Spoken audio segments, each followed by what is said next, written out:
오늘 하나님께서 저희들에게 주시는 말씀은 에베소서 1장 15절부터 23절까지의 말씀입니다. 이로 말미암아 주 예수 안에서 너희 믿음과 모든 성도를 향한 사랑을 나도 듣고 내가 기도할 때에 기억하며 너희로 말미암아 감사하기를 그치지 아니하고 우리 주 예수 그리스도의 하나님 영광의 아버지께서 지혜와 계시의 영을 너희에게 주사 하나님을 알게 하시고 너희 마음의 눈을 밝히사 그의 부르심의 소망이 무엇이며 성도 안에서 그 기업의 영광의 풍성함이 무엇이며 그의 힘의 위력으로 역사하심을 따라 믿는 우리에게 베푸신 능력의 지극히 크심이 어떠한 것을 너희로 알게 하시기를 구하노라. 그의 능력이 그리스도 안에서 역사하사 죽은 자들 가운데서 다시 살리시고 하늘에서 자기의 오른편에 앉히사 모든 통치와 권세와 능력과 주권과 이 세상뿐 아니라 오는 세상에 일컫는 모든 이름 위에 뛰어나게 하시고 또 그 만물을 그의 발 아래에 복종하게 하시고 그를 만물 위에 교회의 머리로 삼으셨느니라. 다 함께 읽겠습니다. 교회는 그의 몸이니 만물 안에서 만물을 충만하게 하시는 이의 충만함이니라. 아멘. 네, 감사합니다. 오늘 또 이렇게 오랜만에 다시 한번 수요 예배를 섬길 수 있는 귀한 은혜를 주셨는데요. 우리 함께 기도하고 또 말씀 보도록 하겠습니다. 참 좋으신 아버지 하나님, 이 수요일 아침 주님 앞에 나와 예배합니다. 성령으로 우리를 충만케 하여 주옵소서. 부족한 종을 가리우시고 오직 하나님의 말씀과 그 말씀의 영광만이 나타나는 시간 되도록 붙잡아 주시옵소서. 감사드리며 예수님의 이름으로 기도합니다. 아멘. 네. 3월은 교회에 관한 주제로 하나님 말씀을 이 수요 예배에서 드리게 됩니다.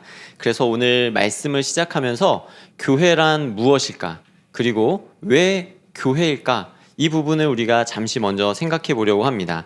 그리고 오늘 말씀의 제목처럼 하나님께서 하나님 마음에 두신 교회는 어떤 교회일까? 우리가 함께 살펴보기를 원합니다. 자, 여러분은 새로운 교회에 언제 어떻게 오셨나요? 아마 이 질문 많이 들어보셨을 텐데 이 질문 하나만 가지고도 여기에 계신 우리 성도님들 소그룹 나눠서 나눔을 시작합시다 그러면은 아마 1시간이 아니라 몇 시간을 해도 부족할 정도로 이 교회에 대한 나눔은 아마 금방 식지 않을 정도로 뜨거운 주제일 것 같습니다. 그만큼 교회는 우리의 삶에 깊숙이 들어와 있습니다. 교회가 우리 인생에 미치는 영향력은 참 크다라고 할 수 있죠. 저는 2015년 7월부터 새로운 교회에서 사역을 시작했습니다. 이제 사역을 막 시작하면서 저도 새가족 교육을 듣고 있었는데요. 그런데 새가족 교육이 끝나기도 전에 저는 새가족분들에게 우리 새로운 교회를 소개하고 있었습니다. 네, 저의 사역이기 때문에 어쩔 수 없었겠지만 그러나 그만큼 교회 안에 밀려 들어오는 많은 부흥의 물결과 성도님들로 인하여서 교회의 충만한 은혜들을 전하는 것이 정말 큰 기쁨이었던 시간이었습니다. 그리고 그건 지금도 마찬가지입니다. 이렇게 새로운 가족으로 오신 새가족 성도님들의 이야기를 지금까지 많이 들어보게 되었는데 그중에 특히 저한테 인상이 깊게 남은 몇 가지 케이스들이 있습니다. 첫 번째는 새로운 교회가 처음에 예술의 전당 앞에 있는 DS홀에서 개척을 시작했죠. 근데 그때부터 교회를 다니신 성도님이세요. 그런데 10년이 지나서야 새가족을 등록하셨다는 거예요. DS홀, 스포타임, 교총, 그리고 교총에 와서도 몇 년의 시간이 지난 다음에서야 그제서야 제가 새가족으로 등록했습니다 라고 하는 이야기를 들었을 때 대단하시다. 어떻게 등록을 안 하시고 배기셨을까라는 생각을 하면서 대단하다는 생각을 한 적이 한 번 있고요. 또 한 번은 이제 코로나 이전, 거의 코로나 이후에도 요새는 또 성도님들이 많이 교회로 오고 계신데 저희 교회에 들어오다 보면은 길게 늘어선 차량 행렬을 발견하게 됩니다.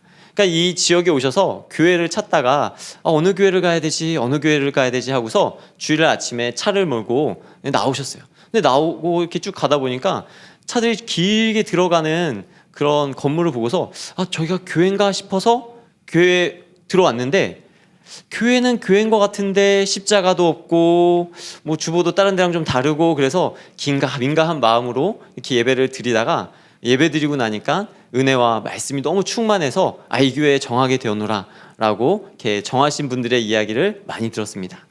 또 세 번째로는 이런 분도 계셨습니다. 교회를 다니고 싶으셨대요. 원래부터 교회를 다니시던 분이 아니었는데 교회를 다니고 싶다라는 생각이 들을 그때쯤에 자기 지인으로부터 새로운 교회에 그럼 다니라고 하는 권유를 받으셨다는 거예요. 그러면 저희는 그 권유를 해주신 분이 더 궁금합니다. 도대체 누구신가요? 라고 물어보면 그분은 또 저희 교회 안 다니신대요. 이런 분들이 너무 많은 거예요. 아니, 어떻게 우리 교회 다니지도 않으면서 우리 교회 가라고 그렇게 자신 있게 추천을 할 수가 있었을까? 이런 이야기를 들으면서 참 교회라고 하는 것이 신비로운 매력이 있구나라고 하는 것을 느끼게 됩니다. 여러분도 그렇지 않으십니까? 이 새로운 교회 처음 오셨을 때 이 교회의 매력에 이끌려서 뭔가에 이렇게 자석처럼 끌어당기는 힘에 의해서 이 처음에 이 낯설고 어색한 분위기들을 다 깨트리고 여기에서 정착하기로, 여기에서 내 신앙의 믿음의 뿌리를 다시 한번 내리기로 결정하고 결단한 순간들이 있었다라고 하는 것입니다. 자, 이렇듯 우리 중에는 교회에 대한 다양한 경험들, 또 다양한 인식들이 있는데요. 평생 교회라고 하는 이 울타리 안에서 생활해 오신 분들은 교회의 문화가 너무 익숙합니다.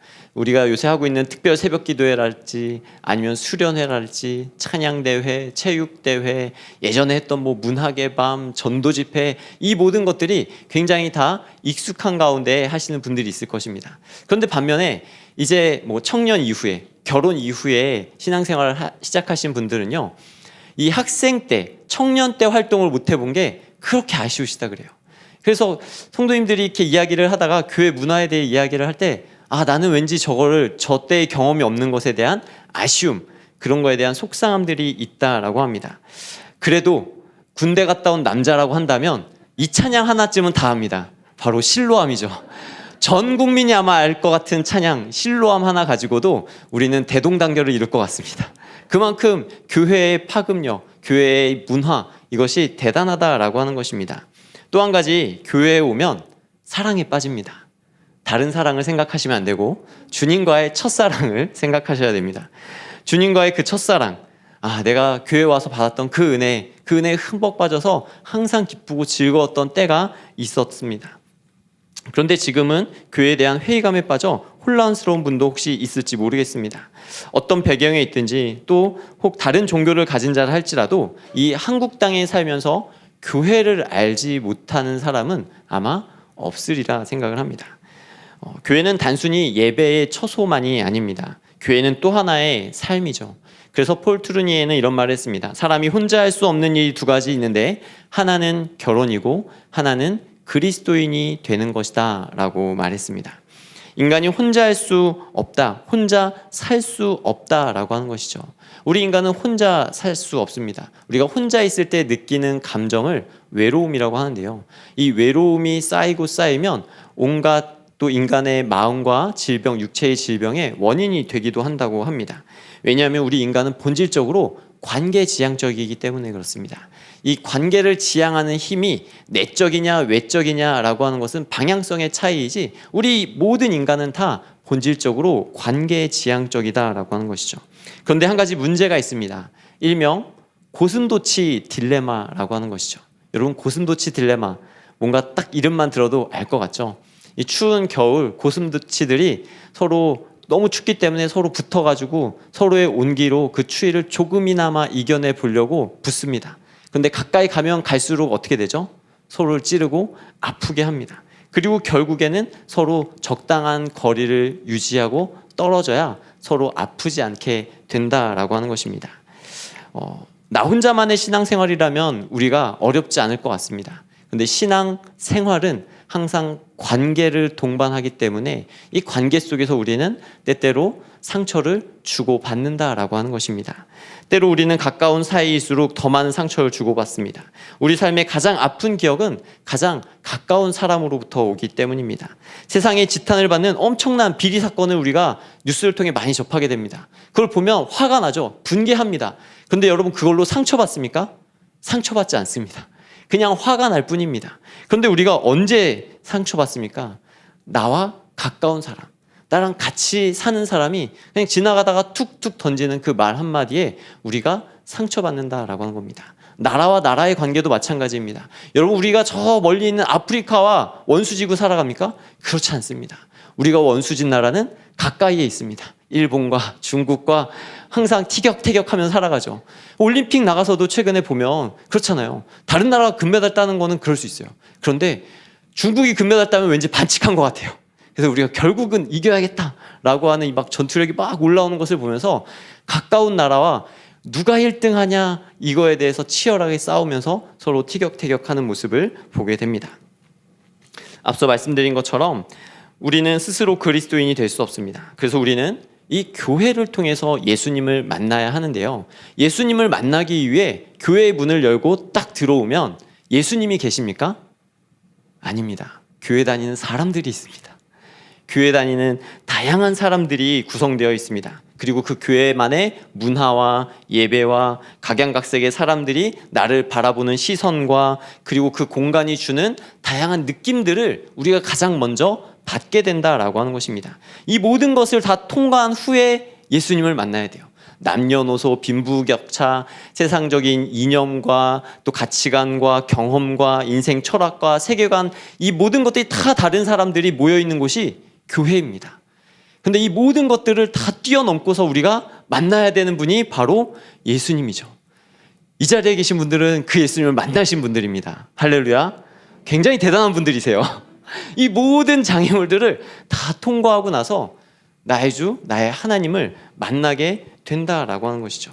여러모로 참 쉽지 않아 보입니다. 따라서 교회를 다시 한번 정의해보면요. 교회는 사람들입니다.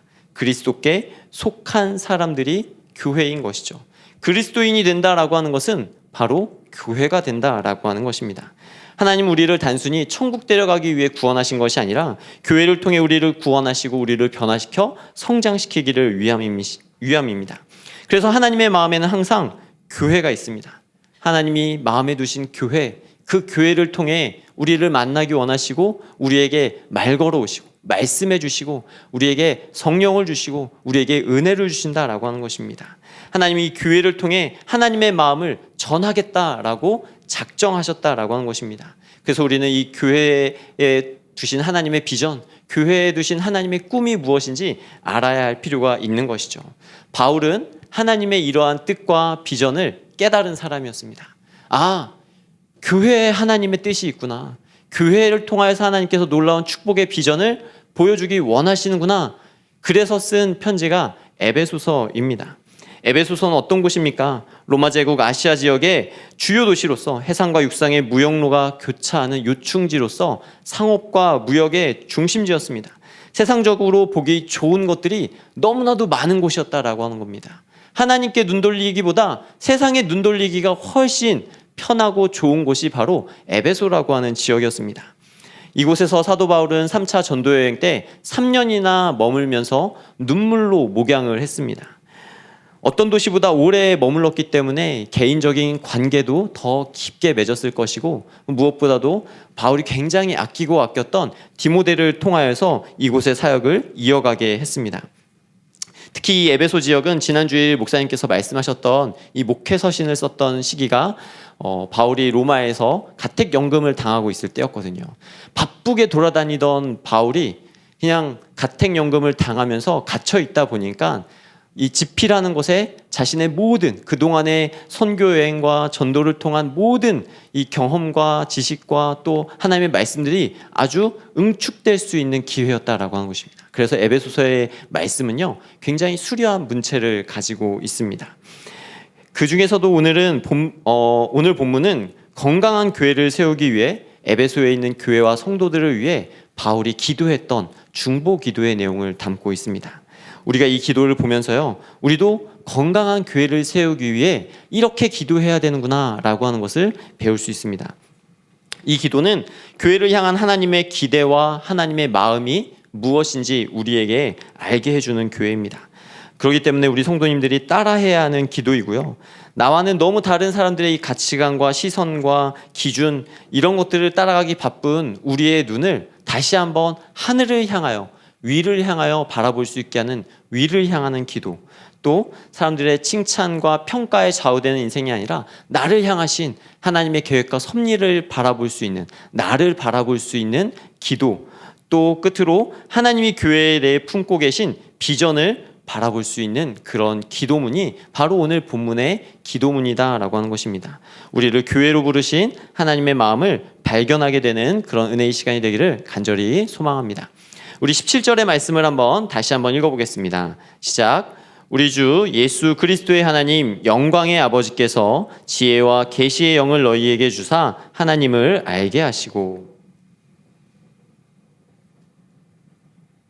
바울의 첫 번째 기도는 바로 하나님을 알게 해달라라고 하는 기도입니다. 이 기도는요, 우리 교회가 그리고 모든 성도님들이 가장 최우선적으로 해야 될 기도, 가장 최우선적으로 바라봐야 할 기도가 무엇인지를 말씀해주고 있습니다. 하나님을 알게 해주십시오라고 기도하는 것입니다.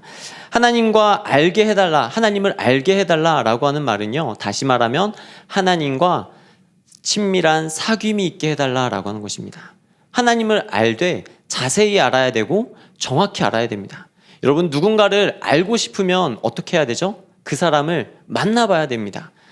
우리가 아무리 많은 그 사람에 대한 기록과 뉴스와 기사들이 있다고 하더라도요, 한번 만나보면 사람에 대한 이미지나 느낌과 또 인상은 다 달라질 수 있습니다. 만나고 실체적인 경험이 있을 때 우리가 달라지는 것이죠. 하나님도 우리가 하나님을 직접 만나봐야 됩니다. 누구의 하나님이 아니라 나의 하나님이 될 수 있도록 내가 하나님을 만나야 하는 것이고, 하나님을 만나기 위해서는 하나님과의 사귐이 있어야 합니다.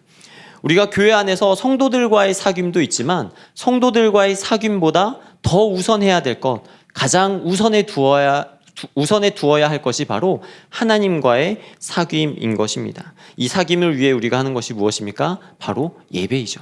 이렇게 예배로 모여서 하나님 앞에 예배하고 찬양하고 기도하는 가운데 하나님과의 사귐이 있는 것입니다.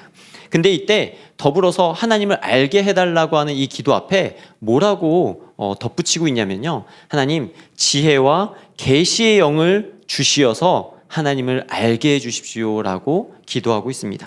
지혜와 계시의 영. 여러분, 우리가 하나님을 알고 싶고 믿고 싶은데 믿음이 안 생길 때가 있습니다. 여러분, 혹시 여러분 주위에도 그런 분 있으신가요?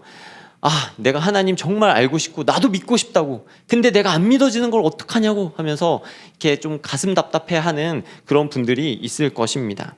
이런 분들에게 정말 어떻게 억지로 믿음을 갖다 줄 수도 없고 어떻게 해야 되나라고 하는 고민이 있을 텐데, 바로 오늘에 있는 말씀처럼 하나님, 우리 사랑하는 누구누구에게 지혜와 계시의 영을 부어주셔서 하나님을 알게 해주십시오라고 기도해야 됩니다.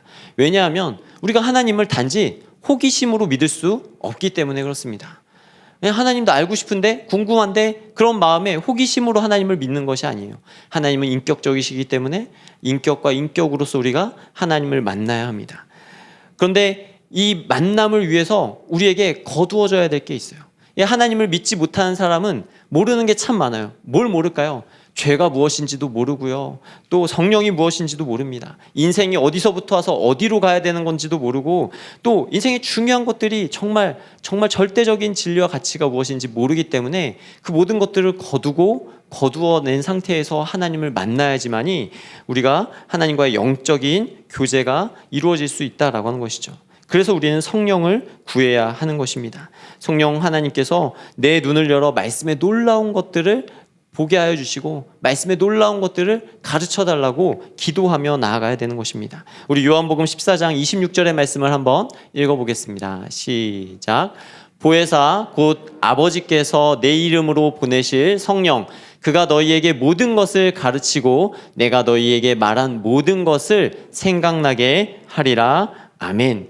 성령께서 우리 가운데 오실 때, 그때 우리에게 은혜의 눈이 떠지기 시작합니다. 하나님을 알되 더 깊이 하나님을 알 수 있게 하는 것, 그것은 내가 내 의로움과 내 열심으로 되는 것이 아니라 성령님이 나에게 지혜와 계시의 영을 부어주셔서 주님이 우리에게 말씀하신 것을 생각나게 하시고 기억나게 하셔야, 그래야 우리가 그때 비로소 하나님을 알 수 있게 된다는 것입니다. 성령님은 하나님의 깊은 것까지라도 통달하시며 하나님의 사정을 가장 잘 아는 분이라고 우리에게 말씀하고 계십니다. 성령께서 우리 가운데 오실 때 우리의 마음의 눈이 밝아져서 하나님께서 우리에게 주신 영적인 복, 그 복의 실체가 무엇인지 깨닫게 되는 것이죠. 하늘의 신령한 은혜가 무엇인지 분별할 수 있게 되는 것입니다.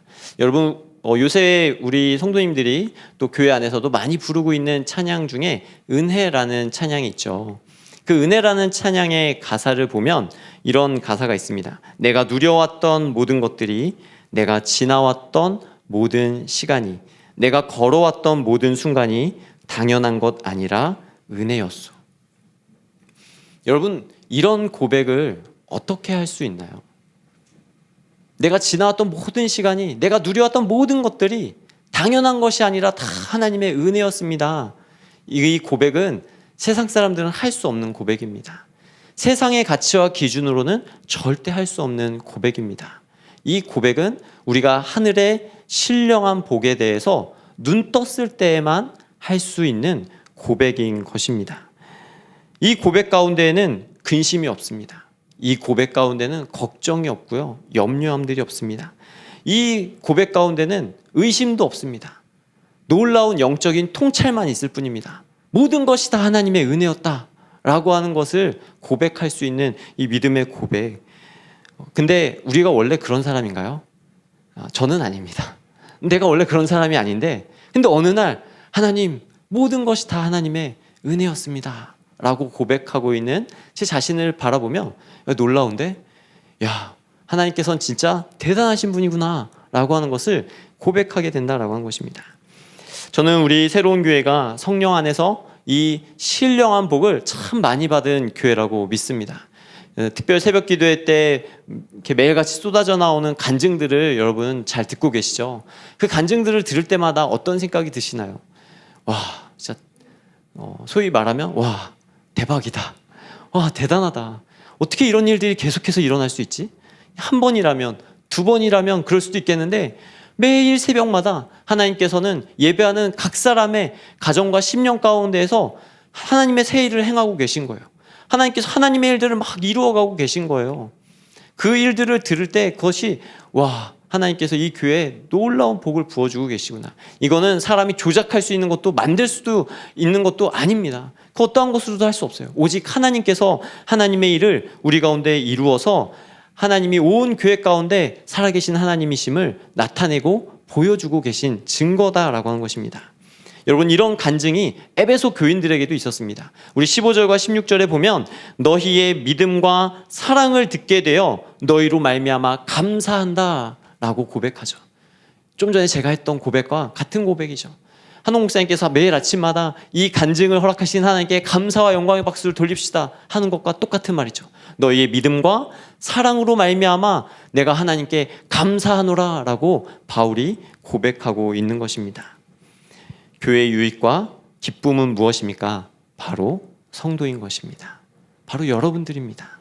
여러분이 교회의 유익이요, 교회의 기쁨이다 라고 하는 것이죠.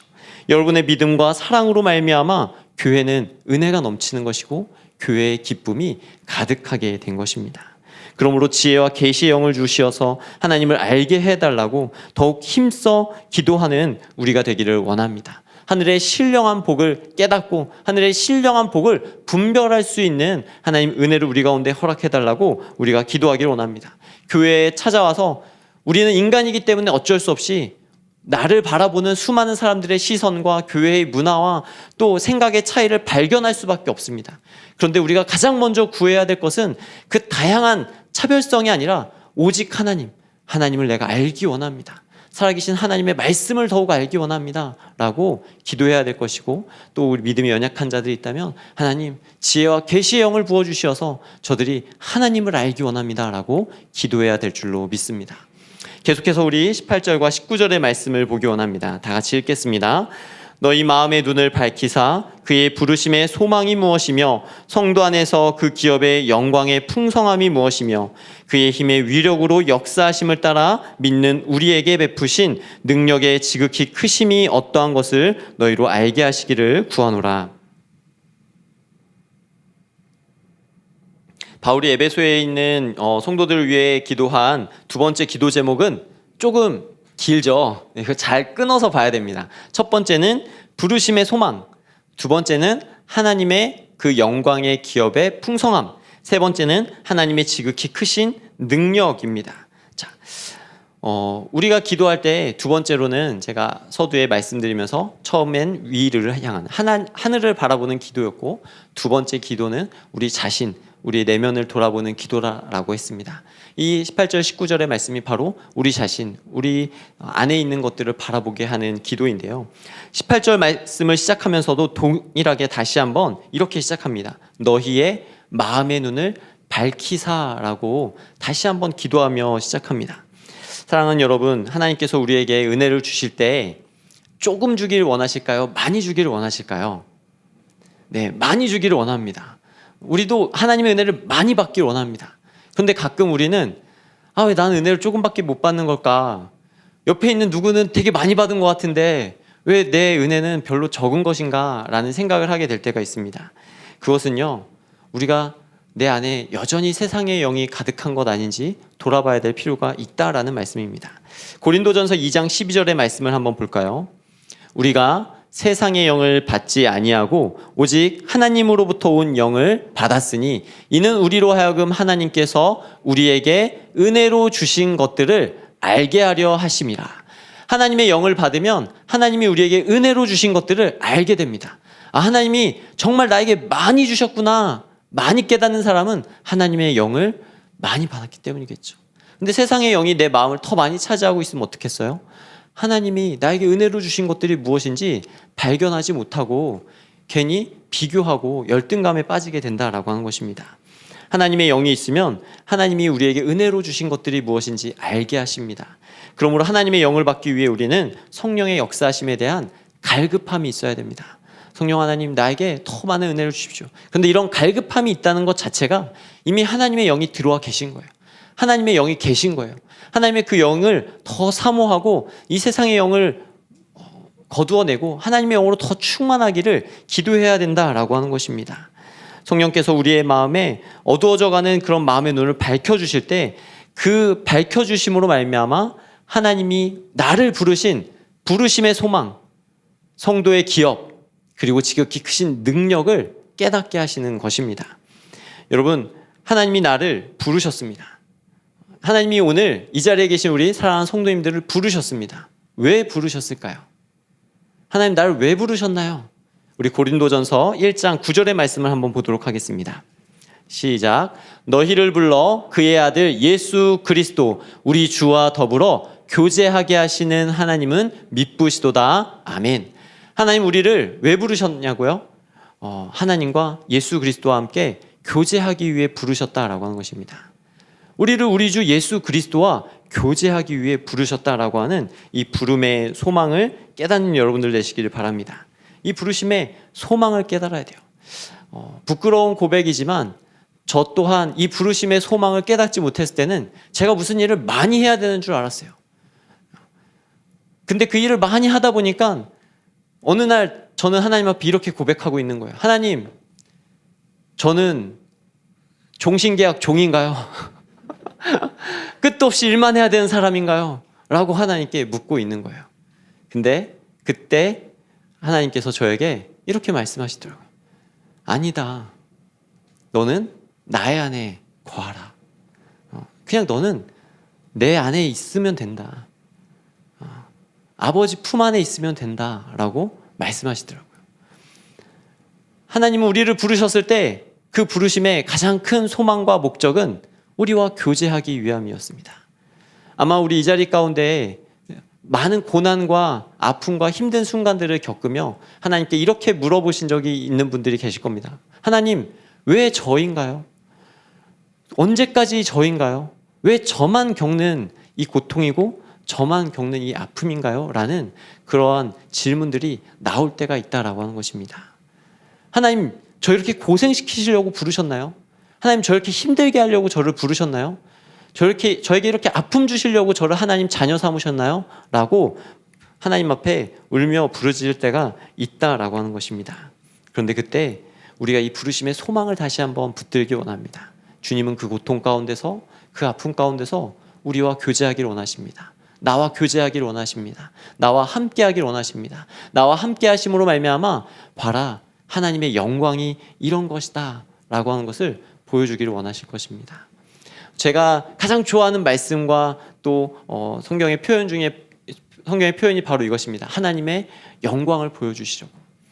제 개인적인 간증이기도 해요. 하나님이 보잘것없는 저를 통해서 도대체 뭘 하시려는 건가요? 제가 새로운 교회에 와서도 여러 성도님들께 간증했던, 개인적으로 만났을 때 간증했던 간증 중에 하나가 이겁니다. 제가 가장 자신 없고 가장 못하는 것 2가지가 있었어요. 뭔지 아세요? 선교와 뉴젠입니다. 선교와 뉴젠을 새로운 교회에 와서 다 했어요. 한홍국 선생님께서 맡겨주실 때마다 저는 늘 하나님 앞에 나아가서 물었습니다. 하나님, 왜 또 그러시나요? 왜 저인가요? 제가 도대체 뭘 할 줄 안다고, 제가 어떻게 해야 되느냐고 하나님께 많이 물었습니다. 근데 그때마다 하나님의 대답은 동일해요. 네가 하는 게 아니잖아. 너는 잠잠히 가만히 있어. 주가 하나님 됨을 볼지어다. 너는 가만히 있어. 내가 하나님 됨을 볼지어다 라고 말씀하시는 거예요. 내가 하는 것이 아니라 이게 하나님의 영광이군요. 하나님이 하나님의 하시는 일들을 목도하고 나는 그것을 증거하고 하나님이 영광 받으시도록 하나님이 하나님 되심을 나타내도록 하는 것이 저의 역할이었군요. 하나님 앞에 너무너무 감사했어요. 그 시간들마다 똑같은 것을 또 배우고 또 배울 때마다 역시 하나님 이제는 두렵지 않습니다. 하나님 이제는 제가 걱정되지 않습니다.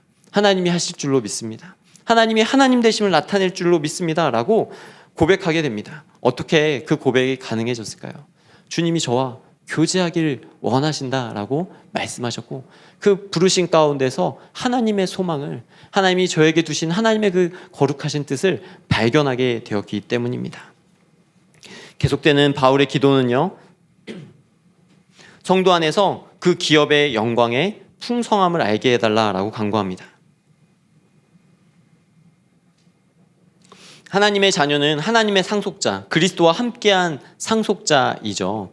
그렇기 때문에 하나님께로부터 받을 하나님 나라의 기업과 영광이 있다라고 하는 것입니다. 그런데 안타까운 것이 있습니다. 몇 주 전에 목사님께서 설교하시면서도 요새 아이들의 꿈 중에 1번이 건물주다 라고 이야기하시면서 씁쓸한 웃음을 이렇게 자아낸 적이 있습니다. 요새 아이들이 참 빠릅니다. 배우는 것도 빨라서 이 상속의 개념이 뭔지도 벌써 알고 커가는 아이들의 모습을 보게 됩니다.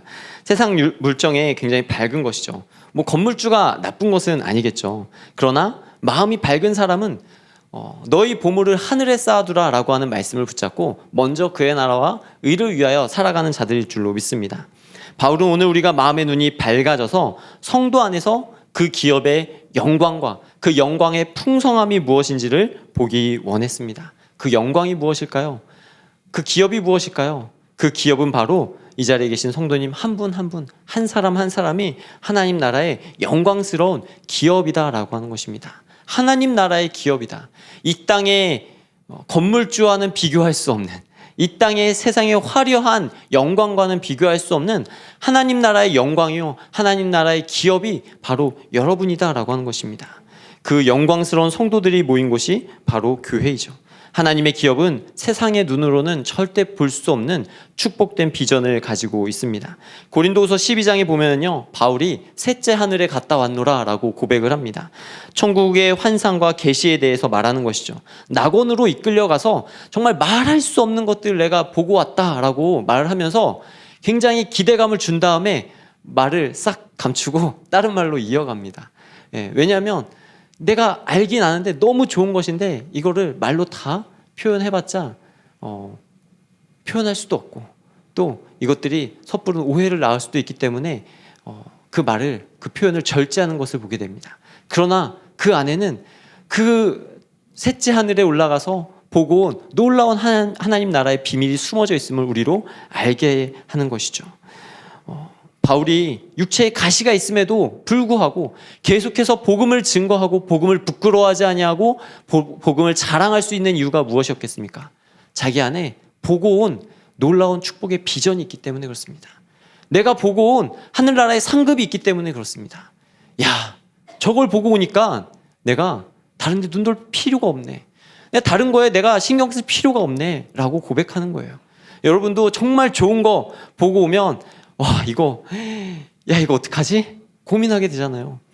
너무 좋은 것들을 보고 오니까 그 축복된 비전으로 말미암아 바울의 가슴이 뛰었다라고 하는 것입니다. 신령한 은혜를 사모하게 된 것이죠. 여러분, 하나님께서 우리의 마음에 눈을 밝혀주실 때 이 믿음의 비밀한 것들이 보이기 시작하는 것입니다. 하나님 나라의 기업과 그 기업의 영광과 풍성함이 무엇인지를 보게 되는 것이죠.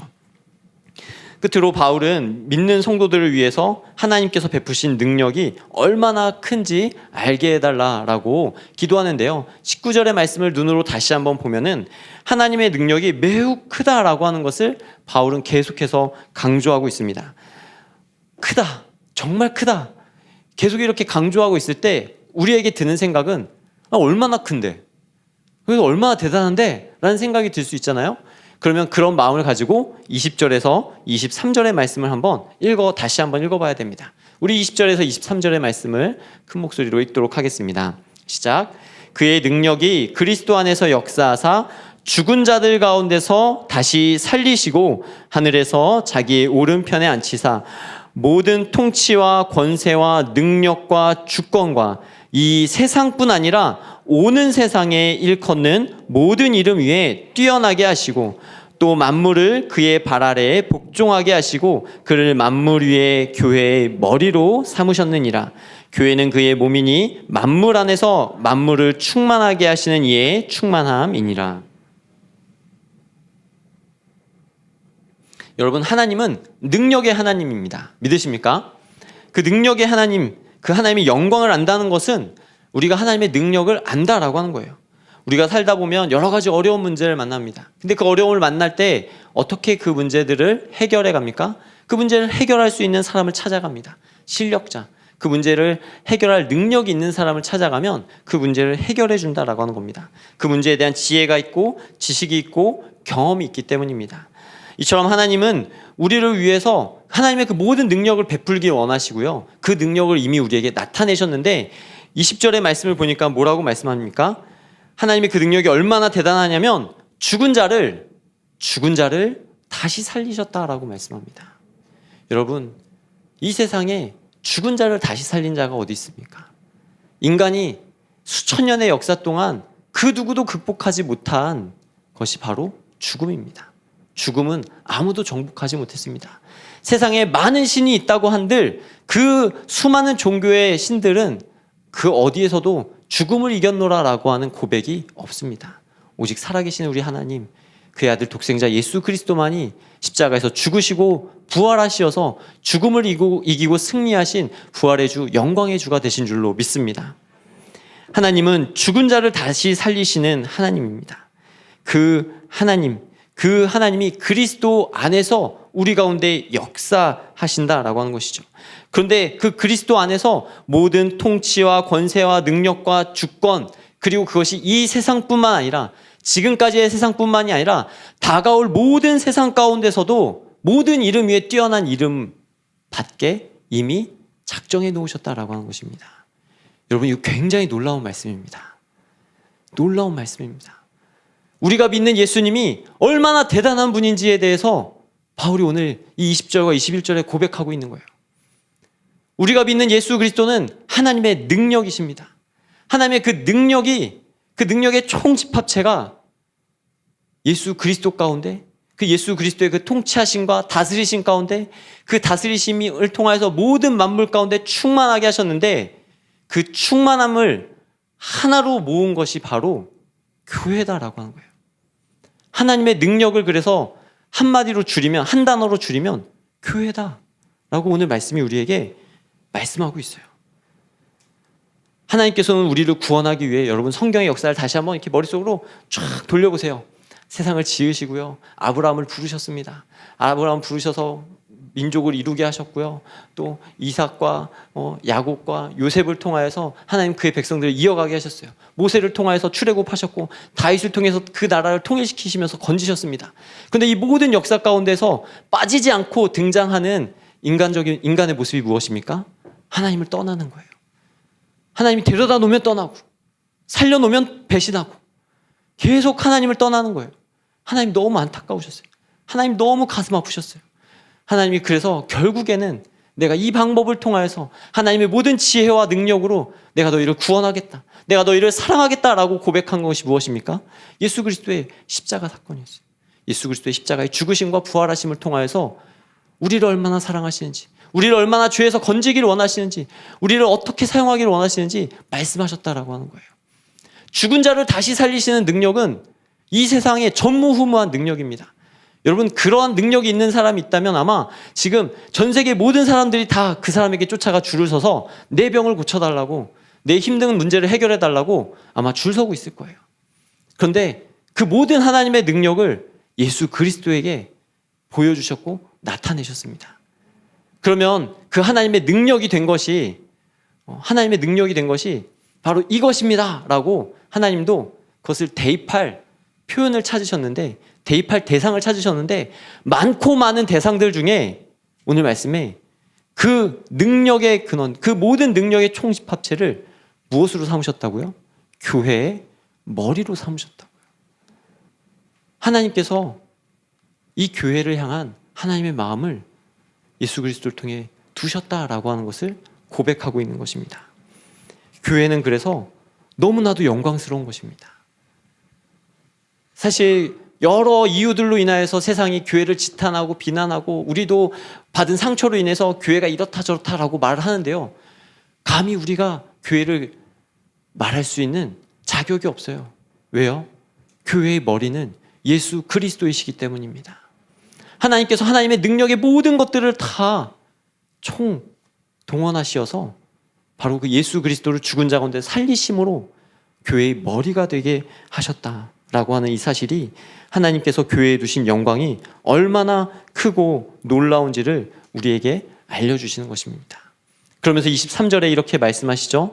또 만물을 그의 발 아래에 복종하게 하시고 그를 만물 위에 교회의 머리로 삼으셨느니라. 교회는 그의 몸이니 만물 안에서 만물을 충만하게 하시는 이의 충만이니라 라고 말씀하십니다. 하나님께서는 부활의 주님 예수 그리스도에게 만물을 다스릴 권세를 주셨습니다. 세상 역사를 주관하게 하신 것입니다. 그 역사의 주관을 교회를 통해 하게 하셨다라고 하는 것입니다. 여러분, 우리가 왜 교회에 와서 가정을 위해 기도하고 개인을 위해 기도하고 나라를 위해 기도하고 열방을 위해 기도합니까? 하나님이 이 교회에 주신 권위 때문에 그렇습니다. 이 교회에 주신 권세 때문에 그렇습니다. 그리고 그 권세는 예수 그리스도가 우리의 머리이시기 때문인 것입니다. 하나님께서는 교회를 통하여서 이 세상의 모든 역사를 주관하겠다라고 우리에게 말씀하시고 약속하고 계신 것입니다. 이 나라의 대통령을 뽑는 일이나 세계에 전쟁이 일어나고 있는 일이나 아니면 너무나도 작은 우리 각 가정과 개인 안에서 일어나고 있는 모든 일들을 모든 만물 안에서 충만하게 하시는 이의 충만이 바로 예수 그리스도의 안에 있다라고 우리에게 말씀하고 있는 것입니다. 그러므로 사랑하는 성도 여러분, 하나님께서 우리 교회에 은혜를 주시고 부흥을 주시는 이유가 무엇입니까? 교회를 통하여 우리를 다시 한번 세상 가운데로 흘려보내기 위함입니다. 우리의 각 가정으로, 또 우리의 직장으로, 사업으로, 또 지역사회로, 나라로, 열방 가운데로 우리를 다시 흘려보내 하나님의 하나님 되심, 충만하신 주의 다스리심과 주님의 영광과 주의 역사를 나타내기 위함입니다. 그리고 이 놀라운 비밀을 기도를 통해 이루어가기를 원하셨습니다. 그래서 바울은 하나님이 그 마음에 교회를 두고 계시구나, 그러면 내가 교회된 성도들을 위해 이렇게 기도해야겠구나 라고 하는 영적인 깨달음을 갖고 성도들을 위해 오늘의 말씀과 같이 기도하기 시작한 거예요. 계속해서 이렇게 기도하기 시작했던 거예요. 오늘 우리가 이 말씀을 다시 한번 우리의 마음에 곱씹으며 동일하게 기도하기를 원합니다. 하나님 마음에 두신 이 교회를 위하여서 우리도 이렇게 기도하겠습니다. 우리도 성도들을 위하여 하나님을 먼저 알 수 있도록 오직 하나님만을 바라보며 나아갈 수 있도록 기도하겠습니다. 하나님의 섭리가 얼마나 크고 놀라운 것인지 우리 자신을 바라볼 때마다 나를 바라보는 것이 아니라 나를 향하신 하나님의 그 성도의 영광과 그 기업의 풍성함을 바라보면서 하나님의 그 지극히 크신 능력을 바라보면서 나를 부르신 부르심의 소망을 바라보면서 내가 기도하겠습니다 라고 간구하기를 원합니다. 하나님, 교회의 머리가 되어주신 예수 그리스도를 통해 만물을 다스리시고 만물을 통치하게 하시니 감사합니다. 우리가 이 교회에 모여서 이 만물 가운데 역사하실, 온 세계와 역사 가운데 충만하신 그 하나님의 역사하심을 위해 기도하는 교회가 되겠습니다 라고 고백하고 결단할 수 있는 저와 여러분들이 되기를 주님의 이름으로 간절히 축원합니다.